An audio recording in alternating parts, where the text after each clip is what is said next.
ಕಲಿಗಣನಾಥ ಕುಡದೂರವರು ಬರೆದಿರುವಂತಹ ಹೊಸ ಅಂಗಿ ಕಥೆಯ ಹೆಸರಾಗಿದೆ.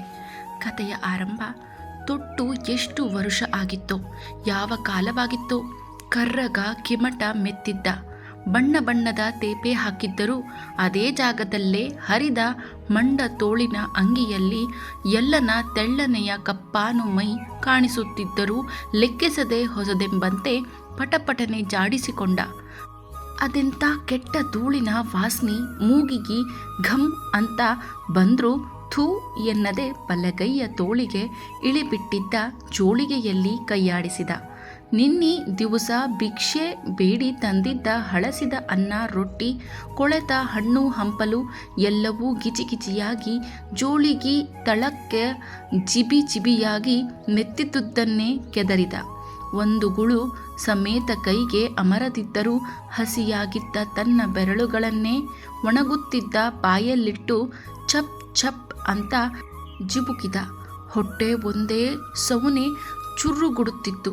ನಡುವಿನ ಸಡಿಲಾದ ಚೊಣ್ಣದ ಪೊಕ್ಕಣದಲ್ಲಿ ಕೈ ಹಾಕಿದ. ಅದು ಪೊಕ್ಕಣ ದಾಟಿ ಇನ್ನೆಲ್ಲಿಗೋ ಹೋದಾಗ ಹಾವೋ ಚೇಳೋ ಹಲ್ಲಿಯನ್ನೋ ಮುಟ್ಟಿದಂತೆ ಪುಸಕ್ಕನೆ ಹಿಂದಕ್ಕೆ ತಕೊಂಡು ಒಂದು ನಮೂನಿ ತನ್ನಷ್ಟಕ್ಕೆ ಮೆಲ್ಕ ನಕ್ಕ. ಹೋದ ವಾರದಿಂದ ದಿನ ಅದೇಟು ರೊಕ್ಕ ಭಿಕ್ಷೆ ಬಂದಿರ್ತಾದೋ ಅದನ್ನ ಇವತ್ತೋ ನಾಳೆಯೋ ಹೊತ್ಕೊಂಡು ಬೀಳೋ ಗುಡಿಸಲಿ ಒಳಗ ಇಡಲಿಲ್ಲ. ಒಂದು ಹಳೆ ಗೋಣಿ ಚೀಲಾನ ತಲಿ ಮ್ಯಾಲ ಹಾಕ್ಕೊಂಡು ಮೆಲ್ಕ ಹೊರ್ಗ ಬಂದು ಅಂಗಳದಾಗ ಜಾಲಿ ಗಿಡದ ಸಮೀಪ ಸರಸರ ಒಂದು ಚೂಪಾನು ಕೋರಿಗಲ್ಲಿನಿಂದ ಸಣ್ಣದು ತೆಗ್ಗು ನೋಡಿ ಸುತ್ತಮುತ್ತ ನೋಡುತ್ತಾ ಯಾರೂ ನೋಡದಿದ್ದದ್ದನ್ನು ಖಚಿತಪಡಿಸಿಕೊಂಡು ಅದರಾಗಿಟ್ಟು ಅಂಗೈಗಳಿಂದ ಧಪ್ ಧಪ್ ಅಂತ ಸಾಪಾಗಿ ಬಡಿದಿದ್ದ. ನಾಳಿ ಬರ ಉಗಾದಿಗೆ ಕಲರು ಡಿಸೈನಿನ ಹೊಸ ಅಂಗಿ ತಗಬೇಕು. ತಾನು ಎಲ್ಲ ಹುಡುಗರಂತೆ ಕುಣಿಬೇಕು.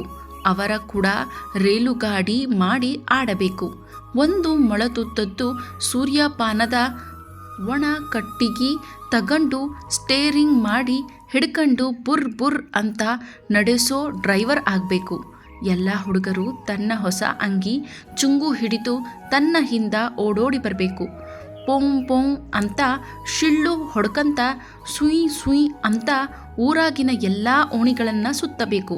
ಏನೇನೋ ಕನಸು ಕಾಣುತ್ತಿದ್ದ ಎಲ್ಲನಿಗೆ ಡಾಂಬರ್ ರೋಡಿನ ಮ್ಯಾಗ ಬೆಸ್ ಅಂತ ಬಂದ ಪಟ್ ಪಟ್ ಗಾಡಿ ಶಬ್ದಕ್ಕೆ ಎಲ್ಲ ಮರೆತಂತಾಗಿ ಗಡಗಡ ನುಡುಗಿದ. ಎಲ್ಲನೆಂಬ ಪೀಚಲು ಪಿರಾಣಿಯನ್ನು ತಮ್ಮ ಬಂಧು ಬಳಗ ಅಂತ ತಿಳಿದಿದ್ದ ಎರಡು ಹಂದಿಗಳು ಕಿರ್ ಕುಯ್ ಗುಟ್ಟುತ್ತಾ ಮೊಣಕಾಲುಗಳಲ್ಲಿ ಜಾಗವಿದೆಯೆಂದು ಮೂತಿ ತೂರಿಸಿದವು. ಎಲ್ಲ ಹೌಹಾರಿ ದಿಕ್ಕನೆ ಎದ್ದು ಕಾಲುಗಳನ್ನು ಅಗಲವಿಟ್ಟು ಹಂದಿಗಳ ಕರಿ ಹರಿದ ರೋಡಿನ ಮ್ಯಾಗ ದಿಟ್ಟಿಸಿ ನೋಡುತ್ತಾ ರೋಡಿನ ಮ್ಯಾಗ ಬಂದು ಕಾಲಿಂಗಂತಿದ್ದ. ತಣ್ಣನೆ ಬೆಂಕಿಯನ್ನು ಗಸಗಸ ತಿಕ್ಕಿ ಒರೆಸಿದ. ಕಾಲುಗಳು ಮುಂದಕ್ಕೆ ಹೆಜ್ಜೆ ಇಡುತ್ತಿದ್ದಂತೆಯೇ ನೆನಪುಗಳು ಹಿಂದಕ್ಕೆ ಕರೆದೊಯ್ದವು. ಅವ ಈಗೇನು ಮಾಡ್ತಿರ್ಬೋದು, ಮತ್ತೇನು ಮಾಡ್ತಾಳ, ಹಂಗ ಉಪವಾಸ ಮಕ್ಕಂಡಿರ್ಬೇಕು. 2-3 ದಿನ ಆದ್ವು, ಒಂದು ತುತ್ತು ಉಂಡಿಲ್ಲ. ಮಕ್ಕಂಡಲ್ಲೇ ಮಕ್ಕಂಡಾಳ. ಅದೇಟು ದೂರ ಹೋದ್ರೂ ಒಂದು ಪೆಂಡಿ ಈಚಲ ಗರಿ ಸಿಗವಲ್ದು. ಅದು ಸಿಕ್ರ ಏನನ ಕೆಲಸ ಬಗಸಿ ನಡ್ದೈತಿ. ಎಲ್ಲಿಂದನ ಈಚಲ ಗರಿ ತಂದು ಚಾಪಿ ಹೆಣದ್ರು ಯಾರನ್ನ ತಗಂಡ್ರು ಬೇಸು. ಒಂದೆರಡು ಚಾಪಿ ಮಾರಾಕ 10-8 ಊರು ಉದ್ಮಾನ ಸುತ್ತಬೇಕು. ಅವ್ವ ಅವಾಗಿನಗತೆ ಗಟ್ಟಿ ಮುಟ್ಟಿಲ್ಲ. ನೂಕಿಸಿದರ ಬೀಳಂಗ ಆದಾಳ. ಆ ವೇಸು ಮಕ್ಕಳನ್ನ ಹಡ್ದಿದ್ಲೋ ಏನ್ ಕತಿಯೋ, ಎಷ್ಟು ಸತ್ವೋ ಉಳಿದಿರೋರೋ. ಬಾಯಿಯಿಂದ 1, 2, 3 ಅನ್ನುತ್ತಾ ಬಲಗೈಯ ಬೆರಳುಗಳನ್ನು ತಲೆಗೆ ತಿಕ್ಕಿಕೊಳ್ಳುತ್ತಾ ಮಡಿಸುತ್ತಾ ಇನ್ನ 5 ಮಂದಿ ಉಳಿದೀವಿ ಅಂದುಕೊಂಡ. ಅವ್ವ ಮತ್ತೆ ಬಚುರಾಗ್ಯಾಳ. ಯವ್ವೋ ಯವ್ವಂಗೆ ಈ ಓಸು ಮಂದಿ ತಮ್ಮನೋರು ತಂಗೇರು ದೊಡ್ಡೋರಾದ್ರ ಅವ್ರಿಗೆ ಉಂಬಾಕ ತಿಂಬಾಕ ಬಟ್ಟೆ ಬರೆ ಹೆಂಗಬೇ ಅಂತ ತೊದಲುತ್ತಾ ತಮ್ಮವ್ವನನ್ನು ಕೇಳಿದ್ದ ಮಾತನ್ನು ಗೇನಿಸಿಕೊಂಡ. ಅವ್ವ ಇದಕ್ಕ ಯಾಕಲೋ ನನ್ನ ಹಾಟ್ಯ ದೊಡ್ಡ ಮಾತಾಡ್ತೀಯೇನೋಲೋ, ದೇವ್ರು ಕೊಟ್ರ ನಾವೇನು ಬ್ಯಾಡ ಅನ್ನಕ್ಕಾಗತ್ತೇನು? ಹುಟ್ಟಿಸಿದ ಶಿವ ಪರಮಾತ್ಮ ಹುಲ್ಲು ಮೇಯಿಸ್ತಾನೇನು?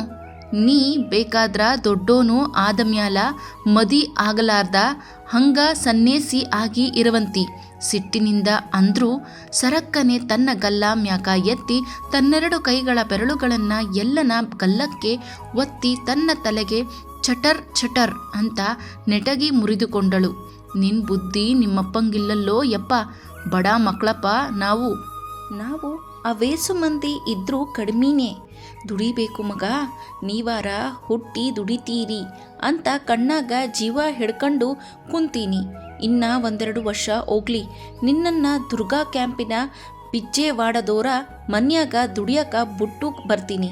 ಮತ್ತೆ ಅದೆಲ್ಲಿಲ್ಲದ ಪಿರುತಿ ಬತ್ತಿದ ಹಳ್ಳದಾಗ ಹೊರತಿ ತೊಡಿದಾಗ ಒತ್ತೊತ್ತಿ ಬರುವ ನೀರ ಸೆಲೆಯಂತೆ ಉಕ್ಕಿ ಲೊಚಲೊಚನೆ ಮುತ್ತು ಕೊಟ್ಟಾಗ ಎಲ್ಲಗ ಅದೇಟು ಹೊಟ್ಟೆ ಹಸಿದಿದ್ರೂ ತಣ್ಣಗ ಆಗಿ ತುಂಬಿಬಿಡ್ತಿತ್ತು. ಎಲ್ಲ ಒಳಗೊಳಗ ದೇವ್ರನ್ನ ಬೈದುಕೊಳ್ಳುತ್ತಾ ಹಲ್ಲು ಕಿರಿದ. ಆದ್ರೆ ದೇವ್ರಿಗೆ ಹಂಗ ಬೈದ್ರ ತನ್ನ ಕಣ್ಣು ಕಾಲು ಕೈ ಹೋದ್ರ ತಪ್ಪ ತೆಪ್ಪೋ ಶಿವನೇ ಇನ್ನೊಮ್ಮೆ ಅನ್ನಂಗಿಲ್ಲ ಅಂತ ಅನ್ಕೊಂತ ನಿಂತು 2 ಕೈಯಿಂದ ಕಪಾಳಕ್ಕ ತಪ ಬಡಿದುಕೊಂಡ. ಲೇ ಕಳ್ಸುಳಿಯ ಮಕ್ಕಳ, ಮುಂಜಾನೆದ್ದು ಕೂಡ್ಲೆ ಬಂದ್ಬಿಡ್ತೀರಲ್ಲ, ನಿಮಗ ದಗದ ಬಗ್ಸಿ ಇರ್ಲಿಕ್ಕಂದ್ರು ನಮ್ಗನ್ನೂ ಇಲ್ಲ ಅಂತ ಮಾಡಿರೇನೋ, ದಿನ ಒಂದೊಂದು ಹೊಸ ಆಟ ತಕ್ಕಂಡು ಬಂದ್ಬಿಡ್ತೀರಾ. ಬಟ್ಟೆ ಅಂಗಡಿಯೊಂದರ ಮಾಲೀಕನೆಂಬೋ ಬಿಳಿ ಜುಬ್ಬಾ ಪೈಜಾಮದಾರಿ ತೆಕ್ಕೆಗಾನಿಕೊಂಡೆ ಒದರಿದಾಗ ಎಲ್ಲ ಸಟಕ್ಕನ ಮಿಟಗಿ ಬಿದ್ದ. ತಾನಿನ್ನ ಯಪ್ಪ ಎಣ್ಣಾನ ನೀಡ್ರಿ ಹಾಕ್ರಿ ಅಂತಿಲ್ಲ ಏನಿಲ್ಲ, ಒಮ್ಮಿಂದೊಮ್ಮೆಗೆ ಬಂದ್ಬಿಡ್ತಾರಲ್ಲ ಈ ದೊಡ್ಡ ಮಂದಿ ಮನಸ್ಸಿನಲ್ಲೇ ಅಂದುಕೊಳ್ಳುತ್ತಾ ಗೋಣು ಮ್ಯಾಕೆತ್ತಿ ಪಿಳಿ ಕಣ್ಣು ಬುಟ್ಟಿ ಅಂಗಡಿ ಮುಂದ ಹ್ಯಾಂಗರಿಗೆ ಸಿಗೆ ಹಾಕಿದ್ದ ಕಲರು ಡಿಸೈನಿನ ಹೊಸ ಅಂಗಿ ಚೊಣ್ಣ ಒಂದಕ್ಕಿಂತ ಮತ್ತೊಂದು ಮಿರಿ ಮಿಂಚ್ತಿದ್ವು. ಆ ನೀಲಿ ಕಲರಿನ ಅಂಗಿ ತನ್ಗ ಒಪ್ಪುತ್ತೋ, ಅರಿಶಿನ ಬಣ್ಣದ ಗೀರು ಡಿಸೈನಿನ ಅಂಗಿ ಒಪ್ಪುತ್ತೋ, ಇಲ್ಲ ಹುಲಿ ಬಣ್ಣದ ಪಟ್ಟೆ ಅಂಗಿ ಒಪ್ಪುತ್ತೋ, ಕಣ್ಣಲ್ಲೇ ಅಳತೆ ಮಾಡಿಕೊಳ್ಳುತ್ತಾ ಹೊಸ ಅಂಗಿ ತೊಟ್ಟುಕೊಂಡವನಂತೆ ತೊಟ್ಟ ಅಂಗಿಯನ್ನೇ ಸವರಿದ. ತೋಳು ಕಾಲರು ಬೊಕ್ಕಣ ಕೆಳಗಿನ ದಡಿ ಎಲ್ಲ ಮುಟ್ಟಿ ನೋಡಿಕೊಂಡ. ಆ ಹುಲಿ ಬಣ್ಣದ ಪಟ್ಟೆ ಅಂಗಿ ತನ್ಗ ಒಪ್ಪುತ್ತ. ಅಲಲೆ ಏನ್ ನೋಡ್ತಿ, ಮುಂದಕ್ಕ ಹೋಗು ಮುಂದಕ್ಕ ಒಂದ್ಸಲ ಹೇಳಿದ್ರ ಮಾಲೀಕ ಮತ್ತೊಮ್ಮೆ ಕುಂತಲ್ಲಿಂದ ಜಬರಿಸಿದ. ಎಲ್ಲ ಉಗುಳು ನುಂಗುತ್ತಾ ಅಂಜುತ್ತಲೇ ಅಲ್ರಿ, ಆ ಹುಲಿ ಬಣ್ಣದ್ದು ಅಂಗಿ ಏಟಕ್ಕ ಬರ್ತಿದ್ರಿ ಸಬರ್ರ ತೊದಲುತ್ತಾ ಹೇಳಿದ. ಥೂ ನಿನ್ನ ಮಾರಿನಾಡ, ಸುಮ್ಕ ಭಿಕ್ಷಾ ಬೇಡೋದು ಬಿಟ್ಟು ಅಂಗಿ ರೇಟು ಏನ್ ಕೇಳ್ತಿ, ನಿನ್ನಿಂದೇನು ತಗೊಳ್ಳಕ್ಕ ಆಗುತ್ತಲೇ ಮಣ್ಣು. ಮಾಲೀಕನಿಗೂ ಹೆಂಗದ ಮಾಡಿ ಮುಂದಕ್ಕ ಕಳಿಸಿದ್ರಾಯ್ತು. ಮುಂಜೇನಿನ ಇಂಥ ಉದ್ರಿ ಗಿರಾಕಿ ಸಿಕ್ರ ಹೆಂಗ ಅಂತ ತಿಳಿದು ತಗೊಳ್ಳಲೇ ಈ ರೊಕ್ಕ ತಗಂಡು ಹಾಳಾಗಿ ಹೋಗು ಎಂದು ತಾತ ಮುತ್ತಾತರರ ಕಾಲದ್ದೆಂಬಂತೆ ಕಾಣುತ್ತಿದ್ದ ಗಲ್ಲಾಪೆಟ್ಟಿಗೆ ಮ್ಯಾಲ ಇಟ್ಟಿದ್ದ ನಾಕಾಣಿಯನ್ನ ಕುಂತಲ್ಲಿಂದಲೇ ಚಿಮ್ಮಿದ. ಕೆಳಗೆ ಬಿದ್ದ ರೊಕ್ಕವನ್ನು ಕೈಯಲ್ಲಿ ಹಿಡಿದುಕೊಂಡು ಹಾಗೆ ನಿಂತಿದ್ದನ್ನು ನೋಡಿ ಇವನೇನು ಕಾಡಾಕ ಹಪ್ಯಾನಪ್ಪ ಶನಿ ಮಾತುಮಾ ಅಂತ. ಲೇ ಹುಡುಗ, ಮುಂದ್ಕ ಹೋಗ್ತೀಯಾ ಇಲ್ಲೋ ನಾನ ಕುತ್ಕಿ ಹಿಡಿದು ನೂಕಂದ್ಯಾ? ಆ ಅಂಗೀನ ನೀನೇನು ತಗಳ್ತೀಯಲೇ, 25 ರೂಪಾಯಿ ತಗಂಬ, ಅವಾಗ ತಗಂಡು ನೋಡಿಕೆಂತ ನಿಂದ್ರವಂತಿ. ಬಟ್ಟೆ ಅಳತೆ ಮಾಡೋ ಮೀಟರ್ ಪಟ್ಟಿಯಿಂದ ಬಡಿಯಾಕಂತ ಕೈ ಮ್ಯಾಲ ಎತ್ತಿದ. ಎಲ್ಲ ಆ ಹುಲಿ ಬಣ್ಣದ ಪಟ್ಟೆ ಅಂಗಿಯನ್ನೇ ನೋಡುತ್ತಾ ಮುಂದಕ್ಕೆ ಹೊರಟ. ಮೊನ್ನೆಲಿಂದನ ಹೊಸ ಟಾಕೀಸಿನಲ್ಲಿ ಅದ್ಯಾವುದೋ ಸಿನೇಮು ಭಾಳ ಭರ್ಜರಿಯಾಗಿ ನಡಿಯಾಕ ಹತ್ತೈತಿ. ಸುತ್ತಮುತ್ತ ನಿಂತ ಮಂದಿಯಿಂದ ಕೇಳಿ ತಿಳಿದುಕೊಂಡಿದ್ದ. ಆ ಹುಲಿ ಬಣ್ಣದ ಅಂಗಿ ತಾನು ತೊಟ್ಕೊಂಡ್ರ ಸೇಮ್ ರವಿಚಂದ್ರಂಗಂತೆ ಕಾಣ್ಬೋದು. ಮನಸ್ಸಿನಲ್ಲೇ ಲೆಕ್ಕ ಹಾಕುತ್ತಿದ್ದ. ಅವ್ವನಿಗಾಗ್ಲಿ ಅಪ್ಪನಿಗಾಗ್ಲಿ ಹೇಳಿ ಇದ ಅಂಗಿನ ತರಿಸ್ಬೇಕು. ಹ್ಯಾಂಗಾನು ಚಿಲ್ರ ರೊಕ್ಕ ಕೂಡಿಸಿಟ್ಟೀನಿ, ಅದು ಏಟಾಗೈತೋ ಏನೋ ತಲೆ ತುರುಸಿಕೊಂಡ. ಅವ್ವಾಗ ಎಲ್ಲಿ ನಡಿಯಾಕ ಬರುತ್ತಾ, ಅದೇ ಸೊರಗಿ ಕಡ್ಡಿಯಂಗ ಆಗ್ಯಾಳ. ಇವತ್ತು ಸಾಯ್ತಾಳೋ ನಾಳೆ ಸಾಯ್ತಾಳೋ ಅಂಬಂಗ ಆಗ್ಯಾಳ. ಥೂ ನಿನ್ನ, ನನ್ನ ಬಾಯಾಗನ ಕರೆ ಹುಳ ಬೀಳಿ. ಅವ್ವ ಯಾಕ ಸಾಯ್ಬೇಕು? ನಮ್ಮನ್ನ ಅದೇಟು ಚಂದ ನೋಡಿಕೈತೈತಿ. ಅವ್ವ ಇನ್ನ ಇರಬೇಕು, ಸಾಯ್ಬಾರ್ದು. ಅಪ್ಪ ಸಾಯ್ಲಿ. ಕೋಡಿ ಅಪ್ಪ ಒಂದಿನಾನ ದುಡಿಲಿಲ್ಲ, ದುಕ್ಕು ಬಡಿಲಿಲ್ಲ. ಅವ್ವಂಗ ತೊಡಾಕ ಒಂದು ಹರಕು ಸೀರೆ ಕುಬಸು ಬುಡ್ರ ಮತ್ತೇನೂ ಅದ. ನಮ್ಮ ಸಲುವಾಗಿ ಅದೇಟು ಕಟ್ಟಪಟ್ಟು ದುಡಿತಾಳ. ಆಕಿ ದುಡಿದು ತಂದ ರೊಕ್ಕ ಅಲ್ದ ನಾನು ಭಿಕ್ಷೆ ಬೇಡಿಕೊಂಡು ತಂದದ್ದು ಮೊದಲು ಮಾಡಿ ಎಲ್ಲ ಬಳಕೊಂಡು ಹೋಗಿ ಇಸ್ಪೀಟು ಓಸಿ ಆಡ್ತಾನ. ಮ್ಯಾಲ ಕಂಠದ ಮಠ ಸಾರಾಯಿ ಕುಡ್ದು ಸುಮ್ಮನೆ ಬಂದು ಉಣ್ಣಾಕ ನೀಡು ಅನ್ನಾತ. ಪಾಪ ಅವ್ವ ಅದೆಲ್ಲಿಂದ ತರಬೇಕು? ಬಡಿಸಿಗೆಂಡು ಬೈಸಿಗೆಂಡು ಎಲುಬು ಮುರಿಸ್ಕೊಂಡು ತುಟಿ ಪಿಟುಕ್ ಅನ್ನಲಾರ್ದ ಬಾಯಾಗ ಕಲ್ಲು ಹಾಕ್ಕೊಂಡು ಮುದುರಿ ಕುಂತು ಬಿಡ್ತಾಳ. ಯಾರ್ಗಿ ಕೊಡೋದು ಯಾಕ? ನಾನಾ ಉಗಾದಿ ಹಬ್ಬ ಮುಂಚೆಕ ಹೋಗಿ ಅದ ಅಂಗಿ ತರ್ತೀನಿ. ಜೋಳಿಗಿ ಸರಿಗೆ ಮಾಡಿಕೊಂಡು ತೊಟ್ಟ ಅಂಗಿಯನ್ನೆಲ್ಲ ಸವುರಾಡಿದ. ತಗಳಲೇ ಇದನ್ನ ಜೋಳಗಿ ಒಡ್ಡು. ಕಿರಾಣಿ ಅಂಗಡಿಯ ಹಣಿ ಮ್ಯಾಲ ಹರಿನಾಮ ಬರೆದುಕೊಂಡಿದ್ದ ಗಾಂಧಿ ಟೋಪಿ ಹಾಕಿದ್ದ ಮಾಲೀಕ ಎಲ್ಲ ತಮ್ಮ ಅಂಗಡಿ ಮುಂದ ನಿಂತ ಕೂಡ್ಲೆ ಎದ್ದು ಬಂದು ಹಿಡಿ ಪುಡಿ ಬೆಲ್ಲ ಹಿಡ್ಕೊಂಡು ನೀಡಾಕಂತ ಬಂದ. ಎಲ್ಲನಿಗೆ ಅದ್ಯಾಕೋ ಬೆಲ್ಲ ಬೇಡವೆನ್ನಿಸಿತು. ಅಲ್ರಿ ಯಪ್ಪ, ಒಂದು ಪಾವಲಿ ರೊಕ್ಕ ಕೊಡ್ರಿ, ನಿಮ್ಮ ಕಾಲಿಗೆ ಬೀಳ್ತೀನಿ. ಬೆನ್ನು ಬಗ್ಗಿಸಿ ಮಾಲೀಕನ ಬೆಳ್ಳನ್ನು ಕಾಲು ಮುಟ್ಟಾಕಂತ ಹೋದ. ಆತ ಹತೈ ಉಶ್ ಬೆಕ್ಕೋ ನಾಯಿಗೋ ಅನ್ನುವಂತೆ ಅನ್ನುತ್ತಾ ಹಿಂದಕ್ಕೆ ಸರಿದು, ಹೇ ರಾಮ್, ತೋಡ ಹಿಂದಕ್ಕೆ ಸರಿಲೇ, ತಿನ್ನಾಕ ಬ್ಯಾರೆ ರೊಕ್ಕ ಬ್ಯಾರೆ ಕೊಡ್ಬೇಕನ್ನಲೇ, ಇಲ್ಲೇನೋ ನಿಮ್ಮಪ್ಪಂದು ಗಂಟು ಗಿಂಟು ಇಟ್ಟಾರೇನಲೇ ಅಂದಾಗ ಎಲ್ಲ ಕೈಯೊಡ್ಡಿ ಬೆಲ್ಲ ಇಸ್ಕೊಂಡು ಜೋಳಿಗ್ಯಾಗ ಹಾಕಿಕೊಂಡ. ಅಂಗೈಗಿ ಹತ್ತಿದ್ದ ಬೆಲ್ಲನ ನಾಲಿಗಿ ಚಾಚಿ ನೆಕ್ಕಿದ. ಕೈಗೆ ಹತ್ತಿದ ಬೆಲ್ಲನ ಚೊಣ್ಣಕ್ಕೆ ಒರೆಸಿಕೊಂಡ. ಚೊಣ್ಣ ಸರಕ್ಕನ ಉಚ್ಚಿ ನೆಲಕ್ಕೆ ಬಿತ್ತು. ಎಲ್ಲ ಔಹಾರಿ ಬಾಯಿ ತೆರಕೊಂಡು ಸುತ್ತಮುತ್ತ ಅಡ್ಡಾಡೋ ಮಂದಿನ ನೋಡಿದ. ಎಲ್ಲಿ ಮಂದಿ ಹೊರಗ ಬಿದ್ದ ತನ್ನ ಸಾಮಾನು ನೋಡಿ ನಕ್ಕು ಬಿಡ್ತಾರೋ ಅಂತ ಚೊಣ್ಣ ಏರಿಸಿಕೊಂಡು ಎಡಗೈಲಿ ಗಟ್ಟಿಯಾಗಿ ಹಿಡ್ಕೊಂಡು ಒತ್ತಾ ಬಂಡಿ ಮ್ಯಾಲ ಮಾರೋ ಹಣ್ಣಿನ ವ್ಯಾಪಾರದವರು ಖಾರ ಸ್ವೀಟು ಮಾರೋರತ್ತಲ್ಲಿ ನಿಂತು ಅವರು ಕೊಟ್ಟ ಕೊಳೆತ ಹಣ್ಣು ಹಂಪ್ಲ ಸ್ಯಾರಿ ಮುಕ್ಕು ಖಾರ ಮಂಡಾಳು ಡಾಣಿ ಮಿರ್ಚಿ ಜೋಳಿಗೆ ಒಳಗ ಹಾಕಿಕೊಳ್ಳುತ್ತಾ, ಯಪ್ಪ 10 ಪೈಸಿ ರೊಕ್ಕನ ಕೊಡ್ರಿ ಅಂತ ಅಂದು ಎಲ್ಲರ ಕೂಡ ಬೈಸಿಕೊಳ್ಳುತ್ತಾ ಶಾಪಿಸಿಕೊಳ್ಳುತ್ತಾ ಕಾಡ ಸಿದ್ದರಂಗ ಕಾಡಿಬೇಡಿ ಎಸಗಂತಿದ್ದ.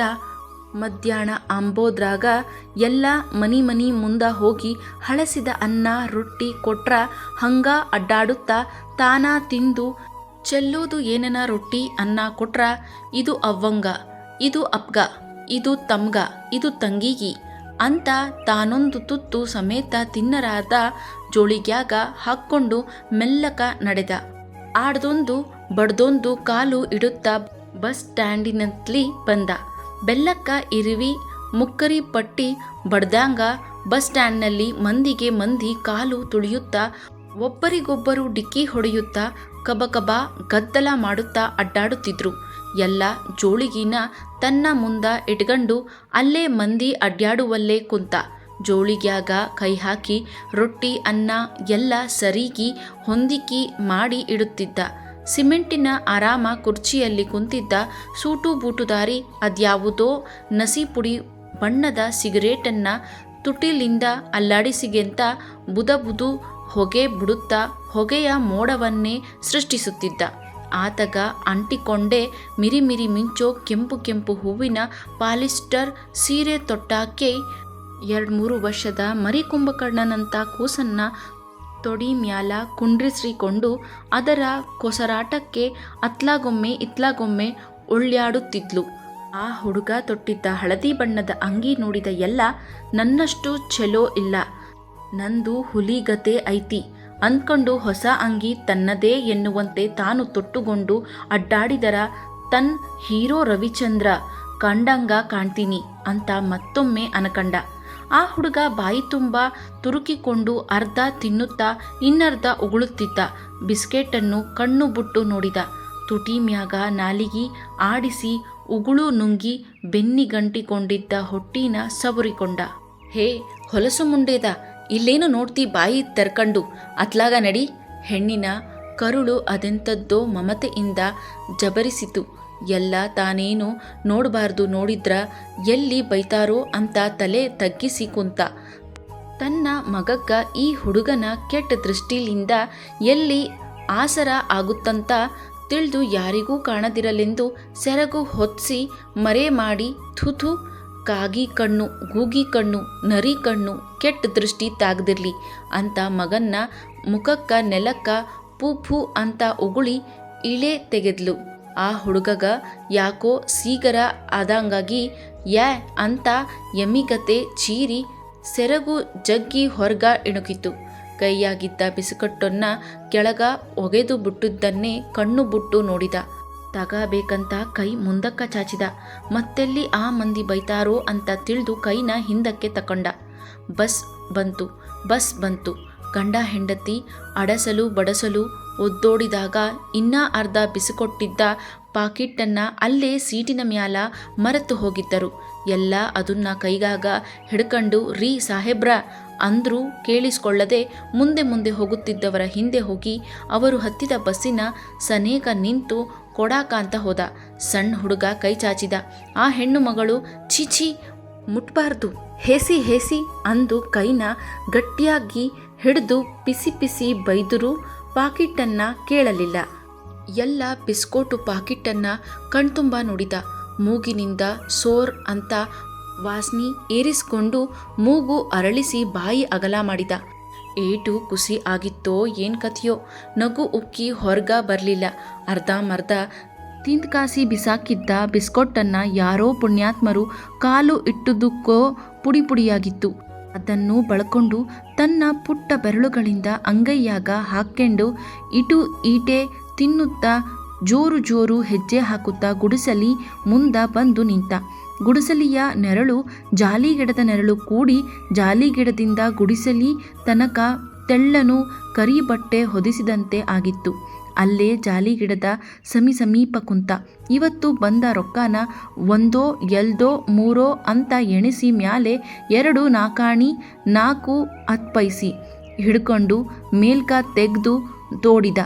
ಅದರಾಗಿನ ರೊಕ್ಕ ಇವತ್ತಿಂದು ರೊಕ್ಕ ಎಲ್ಲ ಕೂಡಿಸಿ ಎಣಸಾಕ ಹತ್ತಿದ. 10 ಆದ ಮ್ಯಾಗ ಎಷ್ಟು ಗೋಣು ಅಲ್ಲಾಡಿಸಿದ. ತಲಿ ಕೂದಲನ್ನ ಪರಪರ ಕೆರ್ಕಂಡ. ಹೊಳಿಲಿಲ್ಲ. 10ದ್ದು 1 ಗುಂಪಿ ರೊಕ್ಕ 1 ಕಡೆಗಿಟ್ಟ. ಮತ್ತೆ ಎಣಿಸಿದ. 4 ರೂಪಾಯಿ 8 ಆಣಿ ಮ್ಯಾಲೆ 2 10 ಪೈಸೆ 3 5 ಪೈಸೆ 25 ರೂಪಾಯಿ ಆಗಾಕ ಇನ್ನ ಎಷ್ಟು ಕೂಡಿಸ್ಬೇಕು? ಕೈ ಬೆರಳು ಮಡಿಸಿ ತೆರೆದು ಬಾಯಲ್ಲಿ ಏನೇನೋ ಲೆಕ್ಕ ಮಾಡಿದ. ಅದೇಟು ತಿಣುಕಿದರೂ ತಿಳಿಲಿಲ್ಲ. ಯಾರನ್ನಾದ್ರೂ ಕೇಳಿದ್ರಾಯ್ತು ಅಂತ ರೊಕ್ಕನೆಲ್ಲ ಒಳಗ ಹಾಕಿ ಮುಚ್ಚಿ ಎದ್ದು ಒಳಗ ಹೋಗಬೇಕು ಅಂಬದ್ರಾಗ ಅದೆಲ್ಲಿದ್ನೋ ಅಪ್ಪ ಎಂಬೋ ನರಪೇತಲು ಮನುಷ್ಯನನ್ನು ನೋಡಿದ. ಎಲ್ಲ ಗಡಗಡ ನಡುಗಾಕ ಹತ್ತಿದ. ಏನಲೇ ಎಲ್ಲ ಇಲ್ಯಾಕ ನಿಂತಿದ್ದಿ?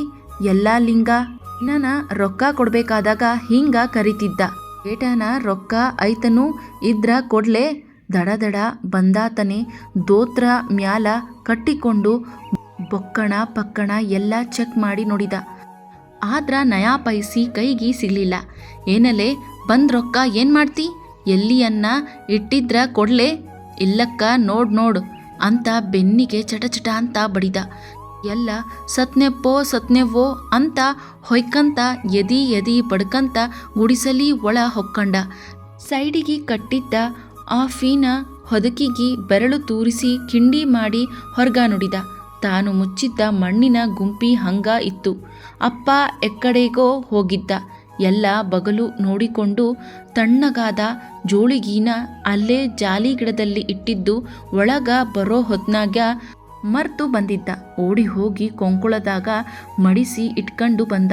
ಅವ್ವ ಮಕ್ಕಂಡಲ್ಲೇ ಅಂತ ಚಳಿ ಹತ್ತಿದವರಂತೆ ನರಳುತ್ತಿದ್ಲು. ಎಲ್ಲ ಆಕಿ ಮುಂದ ಜೋಳಿಗೆ ತೆರ್ದು ಮೊಣಕಾಲು ಮಡಿಸಿ ಕುಂತ. ಅದೆಲ್ಲಿದ್ರೋ ತಮ್ಮ ತಂಗೇರು ಓಡೋಡಿ ಬಂದು ಆತಗ ಉಸಿರುಗಟ್ಟುವಂತೆ ಮುಕುರಿ ಪಟ್ಟಿ ಬಿದ್ದು ಪಿಳಿ ಕಣ್ಣು ಬುಟ್ಟು ಬಾಯಿಯಿಂದ ಬುಳು ಜೊಲ್ಲು ಸುರಿಸುತ್ತಾ ಜೋಳಿಗೆಯನ್ನು ದುರು ನೋಡಿದವು. ಯವ್ವಂಗೆ ನಿನಗೊಂದು ಹೊಸ ಸುದ್ದಿ ಹೇಳ್ತೀನಿ ಕೇಳಂಗೆ ಅವ್ವನ ಗಲ್ಲ ಅಲ್ಲಾಡಿಸಿ ಮಾತಾಡಿಸಿದ. ಅವ್ವ ಒಂದು ಮಾತು ಸಮೇತ ಆಡಲಾರ್ದ ಬರೀ ಗೋಣು ಅಲ್ಲಾಡಿಸುತ್ತಿದ್ಲು. ನಾಳಿ ಉಗಾದಿ ಹಬ್ಬಕ್ಕ ಹೊಸ ಅಂಗಿ ತರ್ತೀನಿ ತಿಳಿತೆಲ್ಲೋ? ಅವ್ವನ ಮತ್ತೆ ಮುಟ್ಟಿ ಮಾತಾಡಿಸಿ ಆಕೆಯನ್ನೇ ದಿಟ್ಟಿಸಿ ನೋಡಿದ. ಕೂದಲು ಅಂಬೋವು ಮಾರಿ ತುಂಬ ಬಿತ್ತು ಎಂಥವರಿಗೂ ಕೂಡ ಅಂಜಿಕೆ ಬರಂಗ ಕಾಣ್ತಿದ್ಲು. ಕೂದಲು ನೀಟಾಗಿ ಸರಸಿ ಹಣೆ ಮುಟ್ಟಿದ. ಯಾಕೋ ಬೆಚ್ಚುಗೆ ಅನಿಸಿದಂಗಿ ಕೂತ್ಕಿ ಹೊಟ್ಟೆ ಕೈ ಮುಟ್ಟಿ ನೋಡಿದ. ಎಲ್ಲ ಬೆಚ್ಚುಗ ಕೈ ಸುಡುತ್ತಿದ್ವು. ಅವ್ವ ಮೊನ್ನಿಲಿಂದನ ಒಂದು ತುತ್ತು ಉಣ್ಣಲಾರ್ದ ಹಂಗ ಉಪವಾಸ ಇದ್ದದ್ಕ ಮೈ ಸುಡ್ತಿರ್ಬೇಕು. ಅಲ್ಲಂಗೆ ಯವ್ವ ಈ ಚಪಾತಿ ತಿನ್ನುವಂತಿ, ಎದ್ದೇಳು, ಎಲ್ಲಕ್ಕ ಬಾಳೆಹಣ್ಣು ತಿನ್ನು, ತಗ ತಿನ್ನು, ಬಾಯಿ ಮುಂದ ಹಿಡಿದ. ಹಂಗ ಈ ಬಿಸ್ಕೋಟು ಪಾಕನ್ನ ದೂರ ಯಾರ ಕೈಗೂ ಸಿಗ್ಲಾರ್ದಂಗ ತೆಗ್ದಿಡ್ಬೇಕು. ಪಾಪುಗ ಬರುತ್ತಾ ಜೋಳಿಗೆಲಿಂದ ಒಂದೊಂದಾಗಿ ತೆಗೆದು ಅವ್ವಗ ಕೊಡಾಕಂತ ಹೋದ. ತಮ್ಮ ತಂಗೇರು ಒಂದ ಸೌನೆ ದುರುದುರುಗುಟ್ಟಿ ನೋಡುತ್ತಿದ್ದು. ತಂಗೇರಿಬ್ರು ಅಪ್ಪನ ಹರಿದ ಹಳೆ ಅಂಗಿಗಳನ್ನು ಕುತ್ತಿಗೆಯಿಂದ ನೆಲ ಬುಡಿಯೋ ಹಂಗ ಹಾಕಿಕೊಂಡಿದ್ರು. ತಮ್ಮನೋರು ಬರೇ ಬತ್ಲ ಮೈಯನ್ನ ಸವರಿಕೊಂಡು ಅಣ್ಣನ ಅಂಗಿ ಮುಟ್ಟಿ ನೋಡಿದ್ರು. ತಮ್ಮ ತಂಗೇರು ಒಬ್ರನ್ನೊಬ್ರು ಪಿಳಿಪಿಳಿ ನೋಡಿದಾಗ ಎಲ್ಲ ಇದು ಅಲ್ಲ, ಇನ್ನ 4-5 ದಿವಸ ಬುಟ್ಟು ತರ್ತೀನಿ ಅಂತ ಅವರಿಗೆ ಒಳಗೊಳಗೆ ಹಿಗ್ಗಿ ಹೇಳಿದರು. ಅವ್ವನ ಬಾಡಿದ ಒಣಗಿದ ಅಟಗಿಗತೆ ಕಾಣುತ್ತಿದ್ದ ಮೈ ಮುಖ ನೋಡಿದಾಗ ಕಣ್ಣಾಗಿನಿಂದ ತನಗರಿವಿಲ್ಲದೆಯೇ ಕಣ್ಣೀರು ಬುಳುಬುಳು ಅಂತ ಇಳಿದವು. ಈ ಬೆರಡ್ನ ತಿನ್ನಂಗೆ, ಹಂಗ ಉಪವಾಸ ಇದ್ರ ಹೆಂಗ, ತಗಳಂಗೆ ಅಂತ ಬ್ರೆಡ್ನ ಚೂರೊಂದನ್ನು ಬಾಯಾಗ ಇಡಾಕಂತ ಹೋದ. ಬ್ಯಾಡೋ, ನನಗ್ಯಾಕ, ನೀ ಅವತ್ತೀನ್ರಿ. ಅವ್ವ ಅದೆಲ್ಲಿತ್ತೋ ಸಗತಿ ತಂಗಡು ಇಷ್ಟೇ ಮಾತಾಡಿ ಹೊಟ್ಟೆ ಮ್ಯಾಗ ಕೈಯಾಡಿಸಿದಾಗ ಸೀರಿ ಹೆಂಗ ಬೇಕಂಗ ಮುಂಜಾನೆದ್ದು ಕೂಡ್ಲೆ ಕಾಲಿಲೆ ಒದ್ದಾಗ ಮುದುರಿ ಬೀಳುವ ಚಾದರದಂತೆ ಆಗಿತ್ತು. ಹರಿದ ಕುಬುಸದೊಳಗಿನಿಂದ ಕಾಣುತ್ತಿದ್ದ ಎದಿ ಎಲುಬುಗಳು ಮೊನ್ನಿ ಹಿರೇಕಲೆವುದ ಸಮೀಪ 4-5 ಮಂದಿ ಕಲೆತು ಸತ್ತ ಎಮ್ಮೆಯೊಂದರ ತೊಗಲು ಕಿತ್ತಿದಾಗ ಕಾಣುತ್ತಿದ್ದ ಎಲುಬುಗಳಂತೆ ಎಲ್ಲನಿಗೆ ಕಂಡವು. ಯವ್ವ ಸರ್ಕಾರಿ ದವಾಖಾನಿಗೆ ಹೋಗುಮ್ಮು ನಡಿ, ಮೆಲ್ಕ ಕೈ ಹಿಡ್ಕೊಂಡು ನಡೆಸಿಗೆಂತ ಕರ್ಕೊಂಡು ಹೋಗ್ತೀನಿ, ಬಾರವೋ, ಹಂಗ ಮಕ್ಕಂಡ್ರ ಬ್ಯಾನಿ ಮತ್ತಿಟ್ಟಲ್ಲ ಬಲಿತದ ಎಲ್ಲ ತಿಳಿದವರಂಗ ಅನ್ನುತ್ತಾ ತನ್ನ ಕೈಗಳಷ್ಟೇ ತೆಳ್ಳಗಿದ್ದ ಅವ್ವನ ಕೈ ಹಿಡಿದು ಎತ್ತಿದ. ಅವನುತ್ತಲ್ಲಿ ಅದೇಟು ಸೆಗತಿ ಇದ್ದಿತ್ತು. ಅವ್ರವ್ವ ಆತನ ಹಿಂದಿ ಅವೇಸು ಮಕ್ಕಳನ್ನ ಹಡೆದಿದ್ಲೋ ಏನೋ, ತನ್ಗ ಎಷ್ಟು ವರ್ಷವೋ ಏನು ಕತಿಯೋ. ಎಲ್ಲ ಹುಟ್ಟಿದಾಗ ಊರಿನ ಗುಡ್ಡದ ಮ್ಯಾಲ ನೀರಿನ ಟ್ಯಾಂಕ್ ಕಟ್ಟೋದು ಶುರುವಾಗಿತ್ತು. ಇಲ್ಲ ಊರ ಹಿರೇಗೌಡರು ತಮ್ಮ 8 ಎತ್ತಿನ್ಯಾಗ 6 ಎತ್ತು ಮಾರಿ ದೊಡ್ಡ ಟ್ಯಾಂಕರಿ ತಂದಿದ್ರು. ಇಲ್ಲ ಸಣ್ಣಗೌಡನ ಕಿರಿಮಗ್ಗಗ್ಗ ಹಾವು ಕಡ್ದು ಸತ್ತು ಹೋಗಿ 2 ದಿನವಾಗಿತ್ತು. ಅವರವ್ವನನ್ನು ಎಲ್ಲನ ವಯಸ್ಸು ಯಾರಾದರೂ ಕೇಳಿದರೆ ಇಂಥವೇ 10-20 ಉತ್ತರಗಳು ಅವಳ ಬಾಯಿಯಿಂದ ಪಟಪಟನೆ ಉದುರುತ್ತಿದ್ದವು. ಅವ್ವನ ಕೈ ಹಿಡಿದು ಮತ್ತೊಮ್ಮೆ ಎತ್ತಿದ. ಒಂಚೂರು ಅಲುಗಾಡಲಿಲ್ಲ. ನೆಲ ಬುಟ್ಟು 1 ಇಂಚು ಮೇಲೇಳಲಿಲ್ಲ. ಅಪ್ಪನ್ನ ಕರ್ಕೊಂಬರ್ತೀನಿ ತಡಿ. ಸುಂಕ್ಲಮ್ಮನ ಗುಡಿಯ ಬೇವಿನ ಕಟ್ಟೆಗೆ ಒಂದ ಹಾರಿಕಿಗನೆ ಅಂಬಂತೆ ಓಡೋಡಿ ಹೋದ. ಇಸ್ಪೀಟು ಆಡೋರ್ನ ನೋಡಿಕೆಂತ ಅಪ್ಪ 2 ಕಾಲುಗಳನ್ನು ಮಡಿಸಿ ಕೈಯೂರಿ ಒಂದು ಕೈ ಮುಷ್ಟಿನ ಕಲ್ಲಕ್ಕೆ ಹಿಡಿದುಕೊಂಡು ಅದ್ಯಾವುದೋ ದೊಡ್ಡ ಚಿಂತಿ ಮಾಡಾಕ ಕುಂತೋರಗತೆ ಕುಂತಿದ್ದ. ಅಪ್ಪನ ಬೆನ್ನ ಹಿಂದೆ ಬಂದು ತಲೆ ತಗ್ಸಿ ಕೈಯಿಂದ ಮುಟ್ಟಿದೆಯೇ ಅವ್ವನ ಮೈ ಅಂಬದು ಕಾದ ಹಂಚಿನಂಗದೆ ಸುಡಾಕ ಹತ್ತೈತಪ್ಪೋ. ಜಲ್ದಿ ಅಂತ ಬಾರಪ್ಪೋ, ಡಾಕ್ಟಾರತಲ್ಲಿ ಕರ್ಕೊಂಡು ಹೋಗಂತಿ ಅಂದ ಅಪ್ಪನ ಮುಂದ. ಇದೀಟು ಮಾತಾಡಿದ್ದು ಇದೇ ಮೊದಲು. ಇರ್ಲಿ ಹೋಗಲೇ, ನನ್ನೇನೋ ಕಾಡ್ಸಾಕ ಹತ್ತಿದ್ದಿ ಅಂತ ಜಬರ್ಸಿದ ಅಪ್ಪ. ಆದ್ರ ಎಲ್ಲ ಗಟ್ಟಿಯಾಗಿ ನಿಂತ್ಕೊಂಡು ಬಿಟ್ಟಿದ್ದ. ತನ್ನವ್ವ ಬದುಕಬೇಕು, ಇನ್ನ ತನ್ನ ತಮ್ಮ ತಂಗೇರು ಸಣ್ಣೋರು ಅದ್ಯಾರ. ಅವ್ವ ಬೇಸು ಇದ್ಲು ಅಂದ್ರ ಖಾಲಿ ಕುಂದ್ರಾಕಿನ ಅಲ್ಲ, ಅವ್ವಗ ಯಾವ ತೊಂದ್ರೆನೂ ಆಗಬಾರ್ದು. ತನ್ನ ತೋಳ ತೆಕ್ಕೆಯಲ್ಲಿ ತನ್ನೆಲ್ಲ ಮಕ್ಕಳನ್ನ ಬಿಗಿಯಾಗಿ ಹಿಡಿದುಕೊಂಡು ಅವೇಸು ಕಷ್ಟಗಳಿದ್ರೂ ನಕ್ಕಂತ ಇರಬೇಕು. ತಲೆ ಎತ್ತಿಸಿ ಅಪ್ಪನ ನೋಡಿದ. ಅಪ್ಪ ಹಂಗೇ ಕೂತಿದ್ದ. ನಡೆಯಲೇ, ನಿನ್ನ ಹೆಂಡ್ತೆ ಅದೇಟು ಸಾಯಂಗ ಆದರೂ ನೀನೇನು ದುಡಿಲಿಲ್ಲ, ದುಃಖ ಬಡಿಲಿಲ್ಲ ಮಗನ. ಜಲ್ದಿ ನಡಿ, ದವಾಖಾನಿಗೆ ಕರ್ಕೊಂಡು ಹೋಗು. ಇಲ್ಲಿ ಕುಂತ್ರ ನಾವ ನಿನ್ನ ಕುತ್ಕಿ ಹಿಡಿದು ಮನಿ ತನಕ ದಬ್ಬಿ ಬರ್ತೀವಿ ನೋಡು. ಇಸ್ಪೀಟು ಆಡೋರು ತಮಗೂ ಹೃದಯ ಅಂಬದು ಐತಿ ಅಂತ ತೋರಿಸಲು ಆಳಿಗೊಬ್ರು ಮಾತಾಡಿದ್ರು. ಅಪ್ಪಗ ಬ್ಯಾರೆ ದಾರಿ ಕಾಣದೆ ನಡೆಯಲೇ ಅಂತ ಕೆಟ್ಟ ದೃಷ್ಟಿಯಿಂದ ಎಲ್ಲನ ನೋಡುತ್ತಾ ಕೈ ಹಿಡಿದು ದರ ದರ ಎಳಕಂತ ಗುಡಿಸಲಿ ಕಡೆ ಬಂದ. ಸರ್ಕಾರಿ ದವಾಖಾನಿ ಏನು, ನಾವು ಬರ್ತೀವಿ ಅಂತ ಬೀಗ ಬಡಿಲಾರ್ದ ತೆರ್ಕಂಡು ಕುಂತಿರ್ತಾರಂತ ತಿಳಿದಿರೇನು? ಆಗಲೇ ಹೊತ್ಯಾಗ್ಯದ. ಎಲ್ಲರೂ ಕಾಂಪೌಂಡ್ರು ಮೊದಲು ಮಾಡಿ ಹೋಗಿರ್ತಾರ. ಖಾಸಗಿ ದವಾಖಾನಿಗೆ ಹೋಗಬೇಕಂದ್ರ ಹಂಗ ಅಂತ ತಿಳಿದಿರೇನು? ಒಂದು ಇಂಜೆಕ್ಷನ್ನು ಮಾಡಿಸಿಕೊಂಡ್ರು 20-30 ರೂಪಾಯಿ ಕೊಡಬೇಕಂತ. ಆ ಓಸು ರೂಪಾಯಿ ಎಲ್ಲಿಂದ ತರಲಿ? ಎಲ್ಲರನ್ನೂ ಗದರಿಸೋ ಧಾಟಿಯಲ್ಲಿ ಹೇಳುತ್ತಿದ್ದ ಅಪ್ಪನ ಮಾತು ಕೇಳುತ್ತಾ ಎಲ್ಲ ದೊಡ್ಡ ನಾಯಿಗೆ ಬೆದರಿ ನಿಂತ ಸಣ್ಣ ನಾಯಿ ಕುನ್ನಿಗತೆ ನಿಂತಿದ್ದ.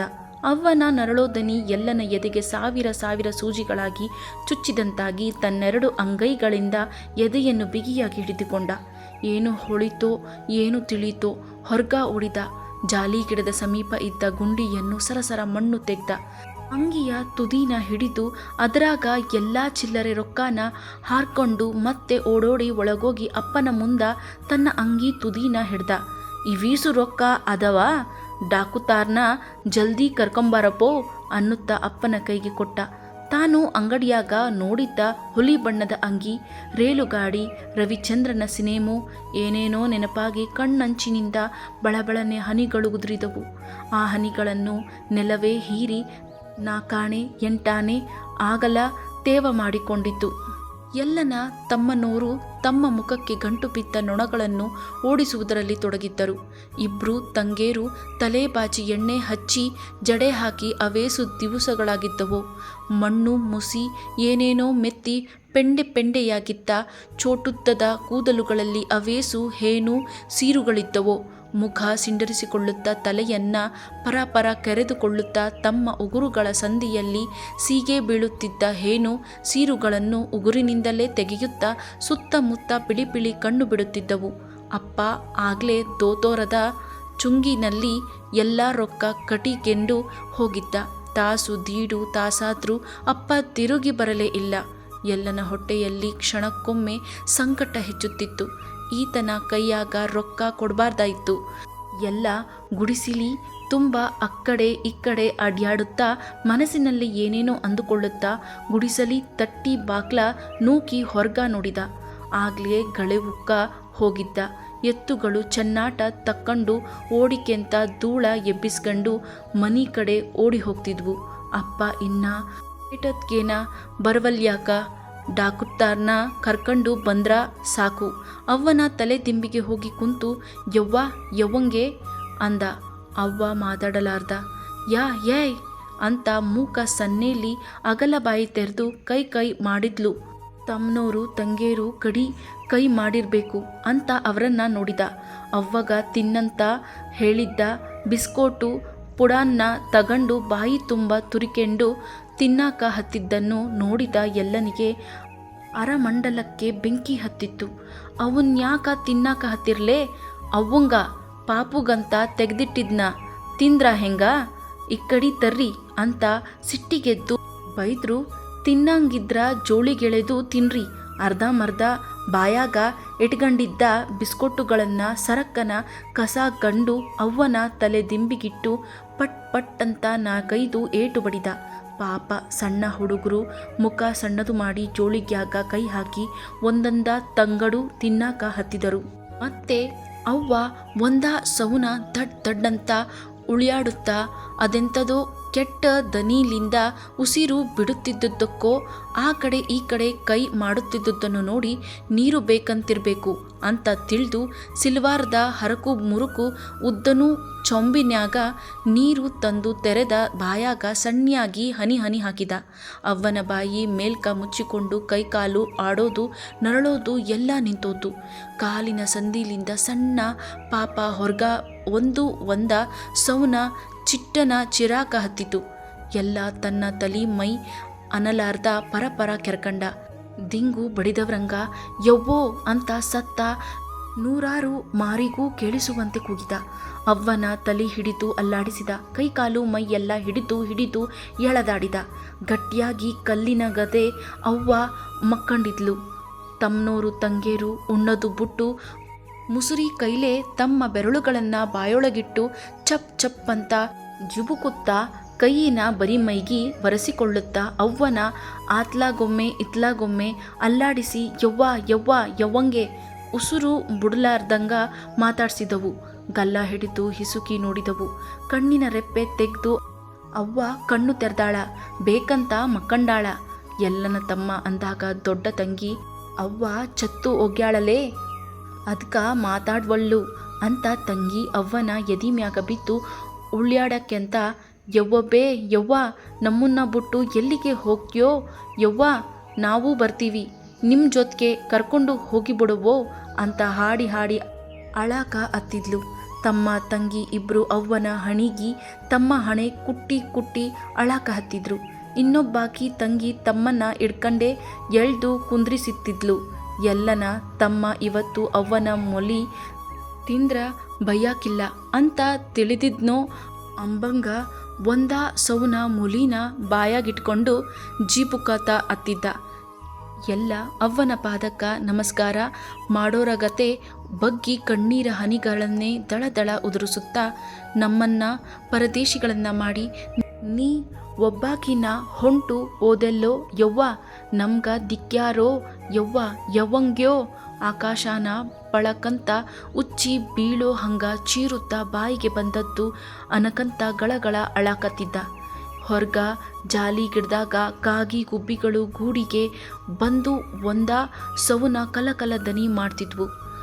ಇಂಥ ಕವ ಗದ್ಲದಾಗ ಅಪ್ಪ ಗುಡಿಸಿಲಿ ಒಳಗ ಬಂದದ್ದು ಯಾರಿಗೂ ಗೊತ್ತಾಗಲೇ ಇಲ್ಲ.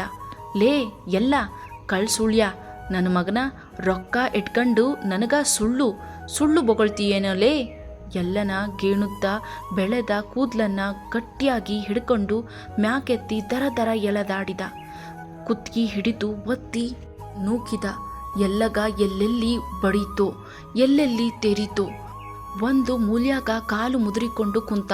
ಅವ್ವನ ತಲ್ಲಿ ಬಿದ್ದು ಬಿದ್ದು ಅಳುತ್ತಿದ್ದ ತಮ್ಮ ತಂಗೇರು ಸರ್ಕಂತ ಹೋಗಿ ಒಬ್ರಿಗೊಬ್ರು ತೆಕ್ಕೆ ಬಿದ್ದು ಕಾಲು ಕೈಗೂಡಿಸಿಕೊಂಡು ಕೂತಿದ್ವು. ಅಪ್ಪ ಜೋಳಿಗೀನ ಕೈಯಾಗ ಹಿಡ್ಕೊಂಡು ತಿರುವುತ್ತಾ ಅಡ್ಡೊಂದು ಬಡ್ಡೊಂದು ಕಾಲು ಇಡುತ್ತಾ ಗುಡಿಸಲಿ ತಟ್ಟೆ ಬಾಗ್ಲನ ಕೈಯಾರೆ ಒತ್ತಿ ನೂಕಿದಾಗ ಅದು ಕೆಳಗ ಧಪ್ ಅಂತ ಬಿದ್ರೂ ಲೆಕ್ಕಿಸದೆ ಹೋಗುತ್ತಿದ್ದವನಿಗೆ ಕೇಳುವಂತೆ ಎಲ್ಲ ಅವ್ವ ಚತ್ತು ಹೋಗ್ಯಾಳಪ್ಪೋ ಅಂತ ಚೀರಿ ಹೇಳಿದ ದನಿ ಕೇಳಿತೋ ಇಲ್ಲೋ. ಎಲ್ಲ ಮೇಲ್ಕ ಎದ್ದು ಒಂದು ಹರಿದ ಗೋಣಿ ಚೀಲ ಹಾಸಿ ಪಾಪುನ್ನ ಮಲಗಿಸಿದ. ತಮ್ಮ ತಂಗೇರು ಸುತ್ತರ್ದು ಪಿಳಿ ಪಿಳಿ ಕಣ್ಣು ಬಿಡುತ್ತಾ ನಿಂತಿದ್ವು. ಎಲ್ಲ ಸುತ್ತಮುತ್ತ ನೋಡಿದ. ತಂಗೇರು ತಮ್ಮ ದೊಡ್ಡ ಅಂಗಿಯನ್ನು ಮಡಿಸುತ್ತಾ ಮೊಣಕಾಲು ಸಂದುಗಳಲ್ಲಿ ತೊಡ್ರ ಆಗದಿರಲೆಂದು ತುರುಕಿಕೊಳ್ಳುತ್ತಿದ್ರು. ಸಣ್ಣ ಪಾಪುಗ ನೊಣಗಳು ಮುಕ್ಕರಿ ಪಟ್ಟ ಬಡಿದಿದ್ದವು. ಕೈಯಿಂದ ಓಡಿಸಿದ. ಉಗಾದಿ ಹಬ್ಬ, ಉಲಿ ಬಣ್ಣದ ಪಟ್ಟೆ ಪಟ್ಟೆ ಅಂಗಿ, ರೈಲುಗಾಡಿ, ರವಿಚಂದ್ರನ ಸಿನೇಮು ಎಲ್ಲ ನೆನಪಾಗಿ ತಲೆ ತಿರುಗಿದಂತಾಗಿ ಎಲ್ಲ ತಾನು ತೊಟ್ಟ ಅಂಗಿಯನ್ನೇ ಬಿಚ್ಚಿ ಪಾಪುನ್ನ ಮ್ಯಾಲ ಹೊದಿಸಿದ. ನಿಂದ್ರಲಿಕ್ಕೆ ಸೇಗುತಿ ಸಾಲರಾರ್ದ ಅವ್ವನ ಕಾಲುಗಳ ಮ್ಯಾಲ ಬಿದ್ದು ಬೋಳೋ ಅಂತ ಅಳಲಿಕ್ಕೆ ಶುರು ಮಾಡಿದ.